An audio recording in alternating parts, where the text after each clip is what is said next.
अपने एक टमाटर के ही किसान के पास मिलने वापस से।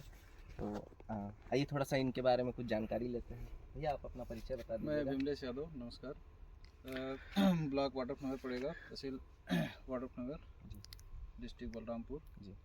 और ये मैं छोटा सा 2-2.5 एकड़ का टमाटर की खेती स्टार्ट किया हूँ। अच्छा अच्छा। ये मैं अलग सीरीज से किया हूँ। इसमें जो है बाकी ग्रेड से अलग स्पेशल ग्रेड इसमें चलाता हूँ। मतलब इसमें जो खाद है जी। मेरा ज़्यादा स्पेशल ग्रेड का ही चला है।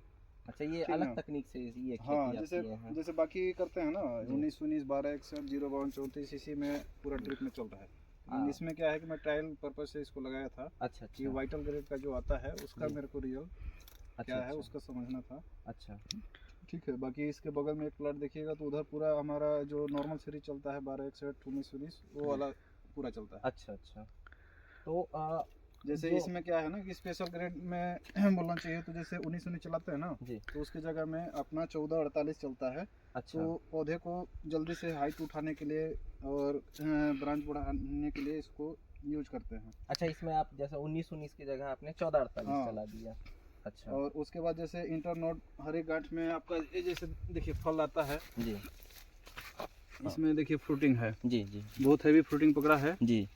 हर बहुत एक इंटरनोड पे देखिएगा कि आपको एक एक गुच्छा दिखेगा। हर एक गुच्छा में 7 फल 8 फल 6 फल का एवरेज ये तो मतलब ऐसा लग रहा है कि 20 किलो आएगा। 25 किलो आपका एक एक पौधे में 20 किलो 25 किलो के हाँ, आसपास आपने फल तैयार कर दिया है। तो ये जैसे इस स्टेज में जब छोटा आया ना, जी। उस समय हम चलवाए थे इसमें 7-40-28 का। अच्छा, 7-40-28 उसका चला इतना दिए थे। बेहतरीन रिजल्ट आया। जी और इसमें देखिए पूरा साइज आपका डेवलप करते जाएगा। जी। और जैसे ये पूरा फ्रूटिंग सेट हो गया, हाँ। उसके बाद जैसे हल्का हल्का जब रिपनिंग का स्टार्ट होने लगता है, जी। उस समय में हाँ पकने के लिए जी। उस समय 0-48-47 का चला दीजिए। अच्छा। तो उससे क्या होगा कि फल का जो आपका जैसे मान लीजिए कि तोड़ाई का संख्या आपका बढ़ जाएगा। अच्छा। बहुत जल्दी उसका साइज को डेवलप करता है। अब फास्फोरस पोटास है तो फास्फोरस पोटास मिलेगा तो ऑलरेडी आपका शाइनिंग शाइनिंग आना शाइनिंग ही दे आना है। देगा और साइज वगैरह सब बढ़ा हाँ। देगा ना फल का। अब जैसे इस साइज का है, अगर इस जी। साइज में आप जाएगा तो एक तो बाजार में इसका वैल्यू नहीं मिलेगा, जी। और यही आपको अगर मिल जाएगा तो सीधे डबल का फायदा मिल जाता है। तो आप जैसे आप भैया आप उधर नॉर्मल ग्रेड यूज कर रहे हैं, इधर हाँ। वाइटल ग्रेड यूज कर रहे हैं, तो आपको अंतर क्या दिख रहा है दोनों में से? ये क्या है ना कि ये इंस्टेंट रिजल्ट देता है। अच्छा, और जल्दी इसका रिजल्ट जैसे देता आज चलाए तो आपको कल परसों से इसका रिजल्ट एकदम सामने मिल जाएगा। है। अच्छा और उसमें थोड़ा वेट करना पड़ता है। अब जैसे सॉइल में गया है जी। तो उसको तुरंत पौधा उठा नहीं पाता है। वो हम डाल के तो संतुष्ट हो जाते हैं कि हम चला दिए हैं, अच्छा। लेकिन वो जमीन में बैठा रह जाता है। अब अलग अलग टेम्परेचर जैसे आता है या पौधा उसको उठाने में असक्षम हो जाता है। अगर उसको बना बनाया खाद मिलेगा, बना बनाया भोजन मिलेगा तो उसको तुरंत वो उठाता है। अच्छा, जैसे अभी रेट भी अच्छा खासा है टमाटर का। हाँ, इस साल तो तो रेट अच्छा रहा है। उत्पादन में आपको अंतर दिखा क्या इसमें नॉर्मल ग्रेड और वाइटल में? उसमें क्या है ना कि इसका मतलब मेरा हार्वेस्टिंग टाइम जो है ना, जैसे जी। उसमें हम सप्ताह में एक बार अधिकतम 2 बार करवाते हैं। अच्छा। और इसमें एक दिन अल्टरनेट करके हर एक दिन तोड़वाते हैं। तो अगर एक दिन अल्टरनेट में टूट रहा है तो उत्पादन तो हाँ, जाहिर सी बात उत्पादन है कि उसमें फिर जाहिर से 1.5 बढ़ा गुना हुआ 2 है। गुना उत्पादन हाँ, है ना? क्योंकि तो दोनों के लिए तो लगभग 5 से 10 दिन का फर्क में हम लगाए हैं। और लगभग टेम्परेचर दोनों सूट ही एक ही टेम्परेचर में आ जा रहा है। तो जो टेम्परेचर इसका पकने के लिए है वही उसको भी मिल रहा है। लेकिन इसका जो प्रोडक्शन है ना जी। उससे काफ़ी अच्छा आ रहा है। और इसका जो नॉर्मल में और इसमें कॉस्ट ऑफ कल्टीवेशन में कुछ ज़्यादा अंतर है क्या? ज़्यादा अंतर नहीं पड़ता है, नहीं वो अंतर। बस सोचने का फर्क है। अच्छा अच्छा। मतलब कॉस्ट ऑफ कल्टीवेशन भी नहीं एक बढ़ता तरह है, से बराबर है बराबर और जाता है। उत्पादन ज़्यादा है। क्या है ना कि उसका जैसे मान लीजिए कि हम 25 किलो का खरीद रहे हैं, जी उसका रेट और इसका 1 किलो से कंपेयर करते हैं, जी। लेकिन इसका 1 किलो का जो है उसका रिजल्ट को कंपेयर किसान नहीं कर पाता है। अच्छा अच्छा। वो तो सिर्फ रेट को कंपेयर करता है। मतलब आगे से अगर आपको जैसे मैं तो गिलोय पूरा समय। सलाह दूंगा किसानों को कि पूरा जी वाइटल सीरीज में स्टार्ट करें। जी और इसका आप एक बार ज़्यादा नहीं, अगर आप जैसे मैं किया हूँ जी सेम फील्ड में, आप सेम मिट्टी में करके देखिए, जी आपको अपने से आप उसका फर्क महसूस करेंगे। किसी जी। को कहने बताने की जरूरत ही नहीं पड़ेगा। जी। आप खुद से प्रयोग करके देखिए। जैसे आपने अभी सिर्फ 3 खाद का नाम हाँ, बताया, एक 14-48, एक 14-48। 7-40-28 और एक 48-48। हाँ तो क्या है ये किसानों को भी चलाने में इजी हो जाएगा, आसानी हो जाएगा हाँ, दुनिया उनको। भर के खाद हाँ में क्या है ना, कंफ्यूज हो जाता है हाँ। किसान कि अब कब किसको किस चलाएं, और आधा जानकारी नहीं रहता है तो जो 19-19 चलना है जी स्टार्टिंग में उसको लास्ट में चला रहा है। जी तो सही समय में सही खाद चलेगा तो पौधा वो ऑलरेडी है कि आपको ग्रोथ देगा ही देगा। जी।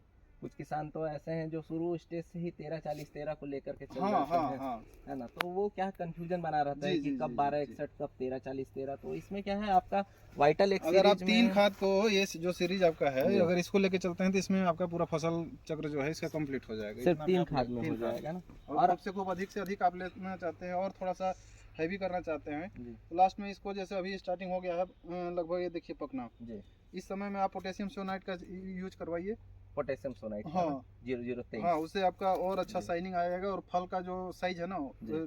लगभग 1 दिन 2 दिन के अंदर में आपका जो छरी जाता है जी। वो नहीं आएगा, पूरा और बराबर कर और देगा। जैसा मैं इसमें देख रहा हूँ आपका फल बहुत फ्रेश है, शाइनिंग भी है। ये शाइनिंग के लिए मैं वो चलाया था आपका एक केलवा आता है, जी। केलवा जिसमें कैल्शियम बोरान ऑक्साइड फार्म में आता है। अच्छा अच्छा जैसे अच्छा। नॉर्मल क्या है ना कि हाँ। एडीटी फार्म वाला यूज करते हैं, जी। आज चलाएंगे उसका रिजल्ट आपको मिलेगा 1 सप्ताह बाद, अच्छा और वो नए फल में ही ज़्यादा दिखा पाता है। अगर जी। जिसमें सिम्टम दिख गया है जी। तो उसको ब्रेक करने के लिए आपको ऑक्साइड फार्म में गेलवा उनको चलाइएगा, जी। उससे बहुत बेहतरीन इसका शाइनिंग आएगा जी। और फटने वगैरह तो समस्या जाएगा ही नहीं। अच्छा। और कैल्शियम बोरान आप कितने कितने दिन में चलाते हैं? कैल्शियम बोरान सप्ताह में नॉर्मली एकदम शेड्यूल से मेरा चलता है, एक बार चलवाता हूँ। हर सप्ताह हाँ। चलाता है, इसीलिए मैं देख रहा हूँ आपके कोई भी फल एक भी फटा हुआ और जो इसमें बीवी का आपका जो व्यापारी आएगा ना कहीं भी, मतलब उसको छाटने का जरूरत ही नहीं पड़ता, एक बार पूरा तोड़ेगा। मतलब लाइन से हम देख रहे हैं, पूरा लाइन से पूरा आपका एक एक फल जी फ्रेश जी दिख जी। रहा है। तो आपका मैनेजमेंट तो बहुत अच्छा है, जिस तरह से आप खेती कर रहे हैं बहुत अच्छा है। और यहाँ पे इस फल को ऐसे थोड़ा सा जूम करके इधर दिखाएंगे ना, ये साइज भी बहुत अच्छा अच्छा आया है। साइज लगभग आपका 90 से 120 ग्राम के बीच का पूरा फल जाएगा। जी। 1 किलो में लगभग 10 से 12 फल से अधिक नहीं है। अभी इसका तोड़ाई लास्ट इसका तोड़ाई अभी कब कराया ये था? आपका कल तोड़े हुआ है। कल तोड़ाई हुआ हाँ। है ना, इसीलिए अभी कम पका हाँ। हुआ थोड़ा कम दिख रहा है। अभी क्या है कि टेम्परेचर थोड़ा डाउन है, जी। सनलाइट उतना मिल नहीं पा रहा है, फिर भी कितना हो तोड़वाइएगा आपको हर दूसरे दिन में प्लाट का रंग बदला हुआ दिख जाएगा। जी, जी। आप मतलब कंटिन्यू खाद चला ही रहे हैं हाँ अभी, है ना? खाद के बेस पर ही तो खेती जी। होना है। नहीं नहीं ठीक है, ठीक है, बहुत अच्छा लगा इसमें भैया, देखिए आपका आपसे कंटिन्यू इधर जानकारी चलते लेकर के। रहता है। अभी देखिए इधर स्टार्टिंग हो रहा है। जी। अब जैसे अभी क्या है ना कि जब फल ले लेता है ना जी। आमतौर पर किसान क्या करते हैं कि आपका खाद का मैनेजमेंट सही नहीं कर पाता हाँ। है। अब अगर जितना भी खाद आएगा, जी। जो बड़ा पौधा है या बड़ा फल है जी। तो उसको भूख ज़्यादा रहता है खाद जी। का, तो वो पूरा खींच लेगा। हम्म। अगर कंटिन्यू देते रहिएगा तो इसको जितना इसका भूख है उतना ही लेगा। एक्सेस जो खाद रहता है तो ऊपर वाले में आता है, तो ये आपका सब साइज बनते जाएगा। अच्छा। नहीं तो क्या होगा कि नीचे वाला तो आपको निकल के बिक जाएगा, ये सब आपका छरी में आ जाएगा। हाँ। तो उसका खाद मैनेजमेंट का मेन चीज़ है कि आप नीचे से जैसे तोड़ाई भी करवा रहे हैं, इधर नया फल भी आ रहा है, कोई छोटा छोटा है नया फूल आ रहा है, ये आपका पौधा लंबे समय तक चलेगा। अच्छा, जैसे अभी जब ठंड अभी बढ़ जाएगा हाँ। कुछ दिनों बाद, तो इसमें फ्लावरिंग में भी कोई इशू आता है क्या? फ्लावरिंग में जैसे क्या है ना, जब वो पाला वाला टाइम आता है जी। उस समय में आप अगर ये पौधे को थोड़ा गर्मी देते हैं, सल्फर वगैरह चलाते हैं तो उसमें दिक्कत नहीं आता है। अच्छा। बाकी जैसे यही एडवांस वाला जो फार्मिंग रहता है तो उसमें फ्लावर आता है लेकिन सेट नहीं हो पाता है, उसका रेशियो बहुत कम है। अच्छा। उस हिसाब से अगर कंपेयर करिएगा तो अभी वाला ठंडा में उतना ज़्यादा नुकसान नहीं आता है। अच्छा। जितना फ्लावर आएगा पूरा सेट होगा। ये देखिए इसमें 5-6 का गुच्छा आया है, 6 का 6 सेट हुआ है। जी। अभी यहाँ पे देखिए आपको बेस्ट एग्जांपल दिखा रहा हूँ आपको खाद का। यहाँ पे थोड़ा अब पास देखिए इस पौधे इस फल को आपको ज़्यादा खाद मिल रहा है। जी। ये देखिए एक ही बंच का है पूरा पौधा। हाँ। ठीक ना, लेकिन ये ज़्यादा आपका खाद उठा रहा है, उसके बाद ये उठाएगा। जी। तो ये जैसे जैसे यहाँ से आपको खाद कम मिलेगा, ये वाला को आपको मेन आपका उद्देश्य रहना चाहिए, ये लास्ट का फल हमारा मिलना चाहिए, बड़ा चाहिए। ठीक ना।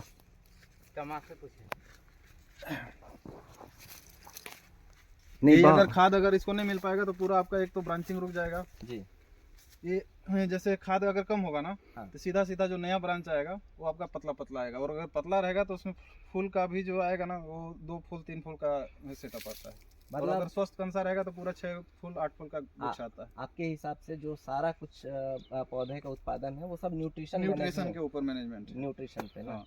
तो जब आप हमारे किसान भाई को बता रहे हैं, और आपका जानकारी बहुत अच्छा लगा हमको कि मतलब जो भी आपको उत्पादन लेना है उसका सारा खेल न्यूट्रिशन सारा पे ही चीज है। सारा चीज अगर आप अच्छा न्यूट्रिशन आप डॉक्टर देंगे, के पास जाते हैं, आपका कोई भी जैसे बीमारी हो गया तो एक तो बीमारी हो गया आपका जेनेटिक होता है। हाँ। दूसरा आपका जो न्यूट्रिएंट की वजह से डिफिशियंसी आता है तो उसको तो आपको मैनेजमेंट खिला पिला के ही करना हाँ। पड़ेगा।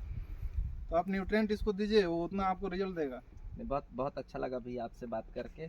आपने मेरे को तो बोलने ही नहीं दिया, आप खुद ही इतना अच्छा बोलते हैं। बहुत अच्छे, बहुत प्रोग्रेसिव फार्मर हैं आप, और अच्छा लगा, युवा फार्मर भी हैं। चलिए, धन्यवाद भैया। धन्यवाद।